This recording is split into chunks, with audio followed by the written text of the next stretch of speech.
ছাত্র জনতার গণ অভ্যুত্থানের মুখে গত ৫ আগস্ট শেখ হাসিনা দেশ ছাড়েন। তবে তার এই দেশ ছাড়াটা সহজ ছিল না। এই জন্য নেওয়া হয় গোপন ব্যবস্থা, প্রয়োগ করা হয় বিশেষ কৌশল। শেখ হাসিনাকে বহনকারী বিমান বাহিনীর উড়োজাহাজটি সেদিন ঢাকা ছাড়ার সময় একটি প্রশিক্ষণ ফ্লাইট হিসেবে উড্ডয়ন করে, কিন্তু বিমানটির ফ্লাইট পথ ও অবস্থান যাতে অন্যরা না জানতে পারে সেজন্য ট্রান্সপন্ডার বন্ধ করে দেয়। বিমানের ট্রান্সপন্ডারের মাধ্যমে এর অবস্থান, কোন পথে যাচ্ছে, উচ্চতা এবং গতি সম্পর্কে তথ্য পাওয়া যায়। সেই সাথে এতে রয়েছে স্বয়ংক্রিয় জিওলোকেটার সিস্টেম।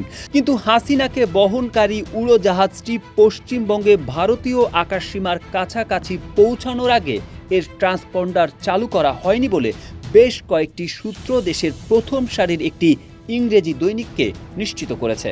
5-স্টার রেটিং প্রাপ্ত বিএলডিসি টেকনোলজির Walton super saver ceiling fan 65% পর্যন্ত বিদ্যুৎ বিল সাশ্রয় করে আপনাকে রাখে প্রশান্তিতে। ওয়ালটন ফ্যান হাওয়া বদলে দেয়। এয়ার ট্রাফিক কন্ট্রোল এটিসি থেকে ফ্লাইট AJAX 143 এর একটি প্রোগ্রেস স্ট্রিপের একটি অনুলিপি গণমাধ্যমের হাতে এসেছে। একটি ফ্লাইটের প্রোগ্রেস স্ট্রিপ হলো এমন একটি ছোট কার্ড যার মাধ্যমে এটিসি আকাশে উঠতে থাকা নির্দিষ্ট উড়োজাহাজ ট্র্যাক করে, যাতে অন্য কোনো উড়োজাহাজের সঙ্গে সেটির সংঘর্ষ না হয়।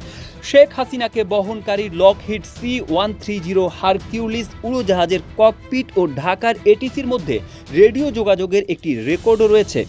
ফ্লাইট প্রোগ্রেস স্ট্রিপ অনুযায়ী হাসিনাকে বহনকারী উড়োজাহাজটি ৫ আগস্ট বিকেল ৩টা ৯ হজরত শাহজালাল আন্তর্জাতিক বিমানবন্দরের পশ্চিমে ঢাকার বঙ্গবন্ধু এয়ারবেস থেকে উড্ডয়ন করে।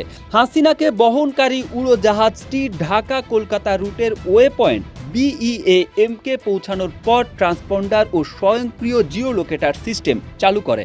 এরপর থেকেই এটি রাডারে দেখা যায়। ঢাকা বিমানবন্দরে রাডার স্ক্রিন গ্র্যাব অনুসারে এটি প্রথম কলকাতা দিকে যাত্রা করে। পরবর্তীতে সেটি ভারতের রাজধানী থেকে ৩০ কিলোমিটার দূরে গাজিয়াবাদের হিন্ডন বিমান ঘাঁটির দিকে যায়।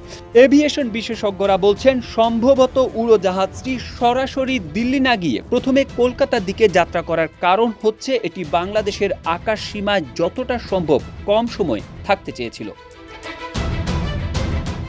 ঢাকা এটিসির রাডার মনিটরের একটি স্ক্রিন গ্র্যাব দেখায় ফ্লাইট AJAX 1431 ভারতীয় আকাশ সীমায় প্রবেশের কিছুক্ষণ আগে তার ট্রান্সপন্ডার চালু করে।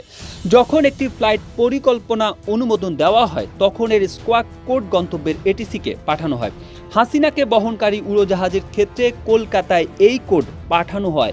বেসামরিক বিমান চলাচল কর্তৃপক্ষ সূত্র জানায়, উড়োজাহাজ কাছাকাছি আসার বিষয়ে একে অপরকে অবহিত করতে ঢাকা ও কলকাতার এটিসির মধ্যে সরাসরি হটলাইন রয়েছে।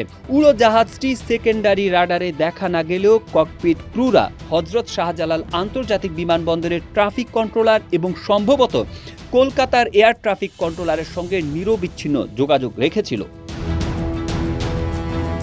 ইন্ডিয়া টুডের এক প্রতিবেদনে বলা হয়েছে, হাসিনার উড়োজাহাজটি সীমান্ত অতিক্রম করার পর পশ্চিমবঙ্গের হাসিমারা বিমান ঘাঁটিতে 101 স্কোয়াড্রনের দুটি ডাসাল্ট রাফায়েল যুদ্ধবিমান এটিকে এসকর্ট করে। যুদ্ধবিমান দুটি C-130 এর অপেক্ষা করছিল। ভারতীয় কর্তৃপক্ষ সীমান্ত থেকে 10 কিলোমিটার দূরে থাকতেই ফ্লাইটটির উপর নজরদারি শুরু করে।